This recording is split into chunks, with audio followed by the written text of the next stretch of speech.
So now I'll sum up. There is no public problem, no healthcare crisis at this, imminent or emerging. I take exception with the narrative which we have heard that we are being proactive here. The reality is, over the next several years, the numbers show that there is no emerging problem. Number two, the problem with regard to the vaccine in terms of the public problem is one of compliance. It is one of the number and frequency of vaccines being added to the mandated list, which has not even been discussed here in this bill. Number three, we are taking a hammer to the skeptic. That's not American. The skeptic could be right.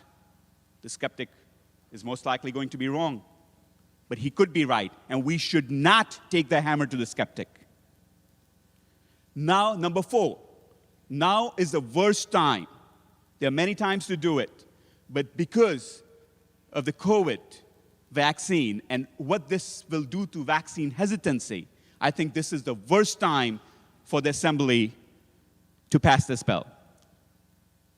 Number five, the educational fallout from this bill has to be seriously considered because that's our responsibility. Just striking those folks, those children out of the public school system and saying, well, something will happen. The parents are bad actors and they'll take care of it via homeschooling or some other virtual process is not okay. We have to study the educational fallout. That's our responsibility before we do something like this. And finally, parents know a lot about their children. And I don't think that the state has a right to force them or rule them out in injecting a foreign substance that they believe is going to hurt their child. So with that, 6 points, I humbly ask that we study this issue more. As I said, I'm friendly to vaccines. My kids are vaccinated, and I've been encouraging folks to have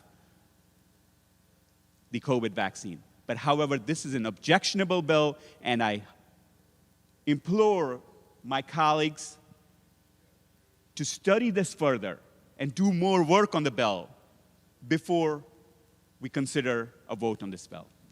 Thank you, Mr. Speaker, and thank you for giving me the time.